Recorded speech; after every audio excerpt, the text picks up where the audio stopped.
Hi hello welcome back to my channel. అందరికీ happy Ugadi.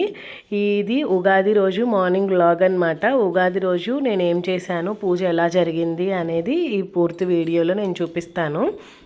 ఈసారి ఉగాదికి మార్నింగ్ అమావాస్య గడియలు ఉన్నాయి కదా, అందుకని చెప్పి ఇల్లు అయితే క్లీన్ చేశాను, కానీ దేవుడి గుడి క్లీన్ చేయలేదు. అమావాస్య పోయిన తర్వాతే క్లీన్ చేద్దాము అన్నట్టు.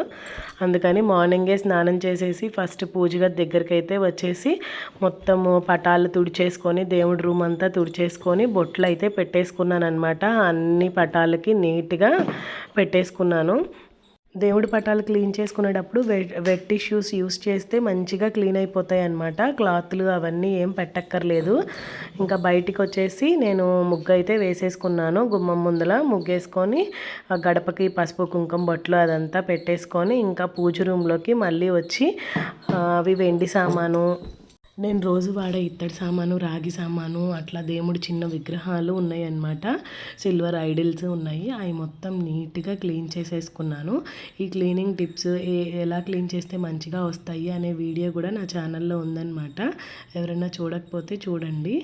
నేను ఇంకా ఈ వీటిలన్నిటికి బొట్లు పెట్టేసుకున్నాను. గంధం పెట్టి బొట్టు అయితే పెట్టేసుకున్నాను అనమాట.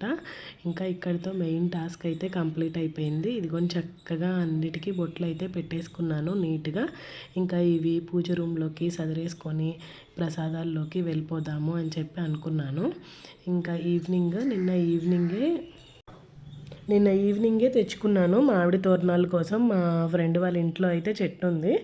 ఇంకా చెట్టుకైతే మామిడి తోరణాల కోసం అని వెళ్ళి తెచ్చేసుకున్నాను. లక్కీగా పూత కూడా దొరికిందనమాట. ఒక 4-5 చెట్లు ఎతికిన తర్వాత అయితే పూత దొరికింది.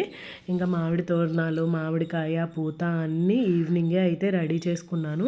ఆకులు కూడా శుభ్రంగా నీళ్ళతో కడిగేసుకున్నాను. కొంచెం దుమ్ముగా అనిపించాయి అన్నమాట. అందుకని చెప్పి కడిగేసుకొని కట్టడానికి అయితే రెడీ చేసుకున్నాను.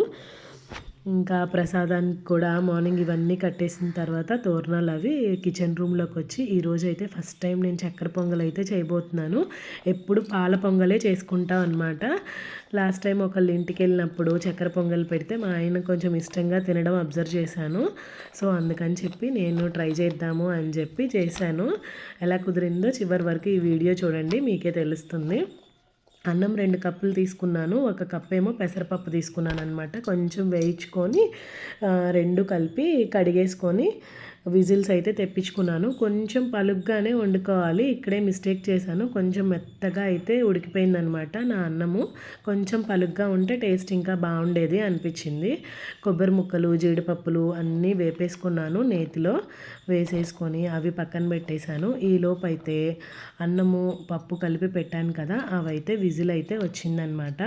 అది కూడా పక్కకు తీసి పెట్టుకొని బెల్లం అయితే నేను 1 కప్పు తీసుకున్నాను. 1 కప్పు బియ్యానికి 1 కప్పు బెల్లం అయితే సరిపోతుంది. కొంచెం స్వీట్ ఎక్కువ తినేవాళ్ళు అయితే ఇంకొక 1/2 కప్పు వేసుకోవచ్చు.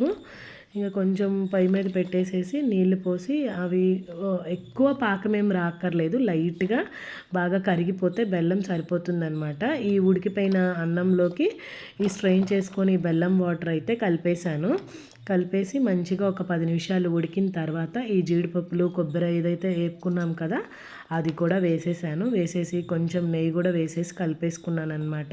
టేస్ట్ అయితే బాగుంది. కాకపోతే కొంచెం పలుగ్గా ఉండాల్సిందే అని అనిపించింది. పాశంలాగా మెత్తగా అయిపోయింది.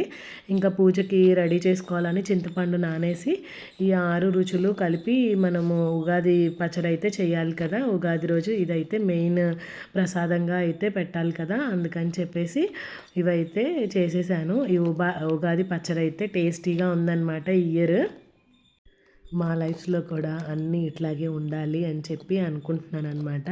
ఏ కష్టం రాకుండా అయితే ఉండదు కదా. కష్టం వచ్చినా అది తట్టుకునే శక్తిని, అది దాటుకునే కెపాసిటీని కానీ లేకపోతే ఆలోచన విధానాన్ని కానీ ఇవ్వమని దేవుణ్ణి అయితే కోరుకుంటున్నాను. ఇంకా పూజ అయితే సక్సెస్ఫుల్గా కంప్లీట్ అయిపోయిందనమాట. అంతా మంచిగా చేసేసుకున్నాను. ఇంట్లో పూజ అయితే చేసుకొని గుడికి అయితే వెళ్ళొచ్చాను. గుడికి వెళ్ళొచ్చి ప్రసాదం అయితే తిన్నానమాట.